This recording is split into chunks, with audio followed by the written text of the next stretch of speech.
All right, welcome to another Bragging Rights.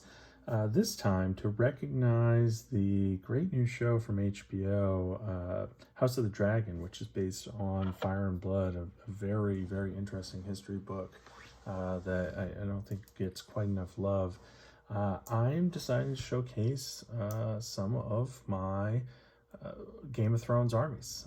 Today we're going to start with some of the Allied forces, about half the forces for the, call it the good guy side of Battle of the Bastards. I've tried to include as much detail from the books as feasible at this scale, while also including some of the elements of the show just to make it familiar for people when we're fighting refights. So let's start with House Hornwood. These are all cobblestone casting models with a couple of very minor exceptions. These are the Riders of Rohan models. These are armored spear cavalry, although the horses are not armored. This is what I would expect Northern Outriders and even really Northern, mainstay cavalry units would look like.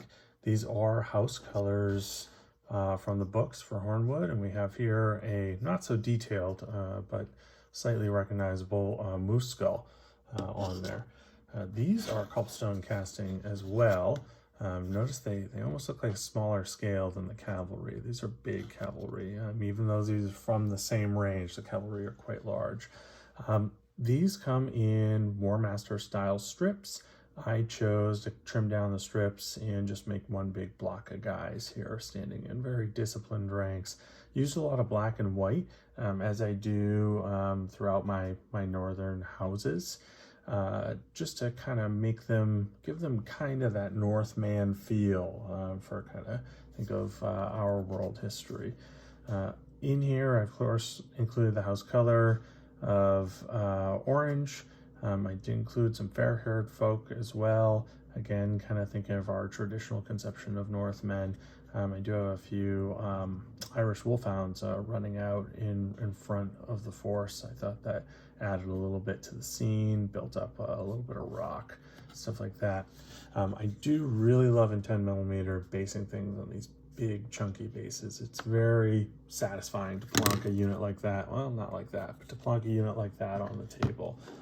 It's just really cool little tactile unit. All right, another house, the North. This one should be somewhat recognizable. Again, I'm using book colors. This is House Mormont. That's my my bear, and I have a bear paw back there. On the Hornwood shields, I tried to work in a few moose skulls, which you might have noticed. Here, I tried the rearing bears, and this is the only one that at all looked good enough to keep, and even that probably doesn't. I just wasn't able to quite get it right that day, so I stuck to my geometric patterns on the majority of the shields. With book colors, we do have a lot of units that have a very clear theme, and in reality, would everybody wear those colors? Maybe. I'm not sure, but I think it definitely helps identify units on the field. Here we have, and those, by the way, those models we just went over are also cobblestone, with a few exceptions. Like this is a Pendraken standard bearer. Then I created a banner out of trident wrapper, turned inside out and glued on either side, and then primed up. I think it gives a little bit of cloth texture to it, but it's still got rigidity because it's that kind of foil wrapping for gum. Here we have War Master figures. These are from the War Master Bretonnian ranges, and these are Tully Knights. Will they be participating in the book Battle of the Bastards? Doubtful, but it was fun to paint these up, and I figured they're appropriate to have as I'm building a mixed Northern Houses force. Because while I'm mostly focused on Battle of the Bastards, this could be used for other stuff around the Trident as well. Then we have the Blackfish leading these knights into battle. I feel it could be a more epic save in Battle of the Bastards that Blackfish arrive than to have House Aaron. Here are some Tully troops on foot. These are cobblestone casting, I believe, Men of Gondor. I did try to do fish on each of these shields. This batch came out a lot stronger than the other batch. Those look like, dead minnows at best. These are really, really great models, although boring in terms of pose. But they are really expertly cast. There's some fine, crisp details, and I think they look really good. I try again to have as much visual distinction between my houses as possible, just to make it a little exaggerated and easy for the person playing. Also, this banner and the banner within the knights is a fishtail. I just thought that'd be a nice little stylistic thing to include. So here we have Edmure Tully. He's got a ornate fish helm, and then he's got kind of a water line at the bottom of his barding. Just tie it in with everything's glug on these guys. Okay, let's go to another house. The surprise entry of House Aaron. So these are lighter knights of House Aaron. Used to running up and down the Vale to chase away mountain folk. I'm forgetting what they're called. Maybe moon tribes, something like that. And these are led by bronze Jon Royce. He's got a bronze breastplate and shield, but he still has House Aaron sigil on there. I put some bird-like images on those. The birds come through a little better here with various degrees of success. These are the House Aaron spearmen. I think of these as guys who are stalwart past defenders. And I've got a moon and a bird on there for the house. To go along with the house, we've got an Edmure Tully. That's a model from Pendragon. And I should say the rest of those models were Men of Gondor. And here's a Men of Gondor from Cobblestone as well. Just, random heroic figure to go along with them. Speaking of some random heroes, we have Bran and Hodor from Pendragon. We have a Magister Militum Wolf Knight. I use that as a Robb Stark if I'm doing Whispering Wood. I have an Arya. Now, no real use for her other than the A Song of Ice and Fire miniatures game, which I also play in 10mm.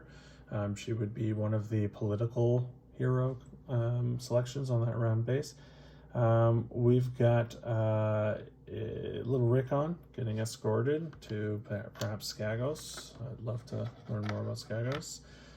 We have Shaggy Dog, Greywind, and Summer. Yeah, I think that's Summer.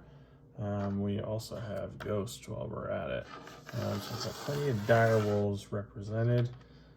And those are all Cobblestone castings. They have some really great dire wolves because they're Lord of the Rings range. So this is Sean Bean. So this is Boromir as well as Eddard Stark. I've failed attempt at a direwolf on the back there. But I thought, a miniature of Sean Bean does a pretty good job of evoking Ned Stark. This is Brienne of Tarth, but not really. Not an amazing model for it. I just went for it with the Pendragon model I had. I use this as Sansa, pretending she is part of the Battle of the Bastards and attached to bringing the errands to battle. And wow, only a couple more things to show. Some more cobblestone. These I use sometimes as Stark longbowmen. They could easily be other things like House Aaron, or they can be the small fledgling force of archers that may be available to Jon Snow in the Battle of Bastards. They are wearing colors that can go along with a lot of houses. And finally, last model, man of the hour, This is Jon Snow, and this is the Aragorn model from the Cobblestone Castings range.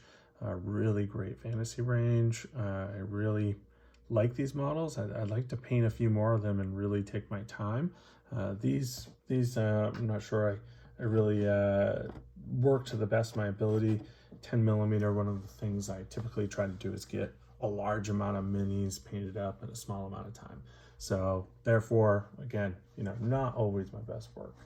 All right, well, thank you very much. And over the next couple of videos, I'm going to skip my Stannis army, but I will show off my North of the Wall army, as well as the forces of Bolton Winterfell.